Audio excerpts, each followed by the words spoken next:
Yun guys, nandito nga pala ako sa unlimited shabu-shabu o hot pot. Ayan.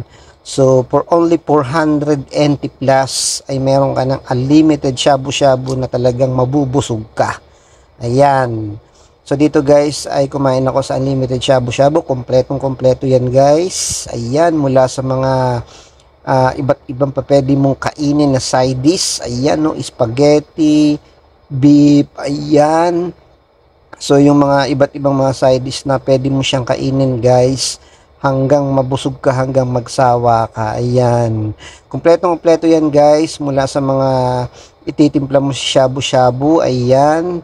So, sa mga iba't ibang mga gulay, andyan din, guys, noodles.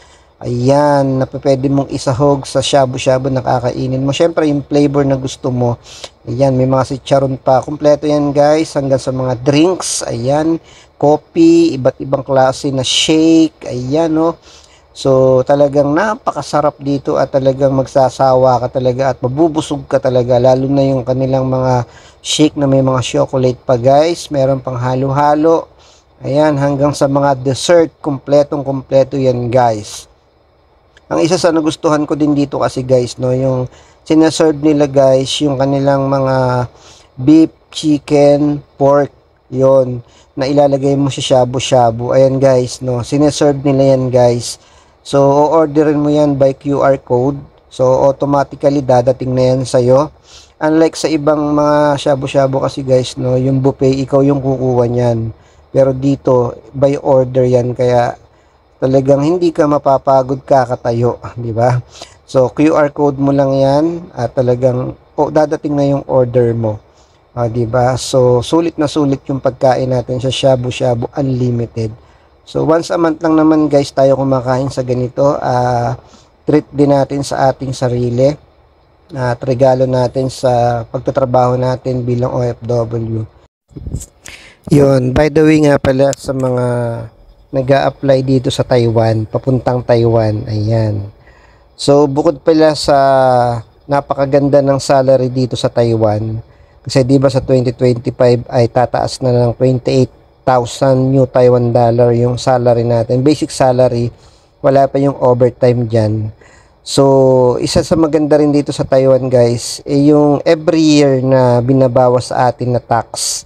Ayan. So, syempre, alam naman ng mga legit na nandito sa Taiwan yung tax refund every year. Ayan. Starting August, September, October, November. Ayan. So, may mga tax refund tayo guys na nakakuha.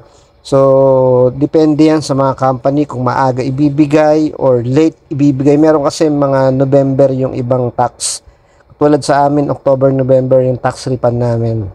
Kaya ang daming mga OFW natin dyan na talagang gala to the max, kain to the max. Ayan, kasi katas ng tax yon every year, di ba? So, ang ganda rito kasi yung binabawas sa yung tax, talagang makukuha mo siya every year. Talagang walang labis, walang kulang. O, di ba? Ang ganda dito sa Taiwan. Kaya ang dami ko nakikita ngayon na talagang gumagala, bumibili ng kung ano-anong mga magagandang bagay para sa sarili. So, deserve naman natin yan, guys. At katas yan ng tax na meron tayo. So yun guys, mag-iingat tayong lahat sa mga nag-a-apply dito sa Taiwan. Tsaga-tsaga, tiis-tiis, ang daming hiring ngayon. Punta lang kayo sa mga agency. May placement fee man o wala, apply tayo. Malay mo, ikaw na yung maselect, di ba? So, paano guys, no? Mag-iingat tayo and good luck sa bawat isa.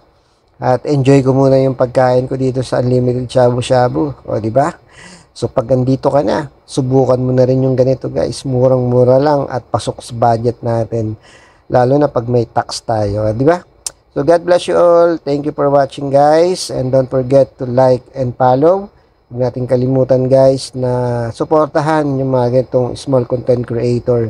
Yan. Maraming salamat, mga boss. Mag-iingat tayo. God bless you all. Thank you.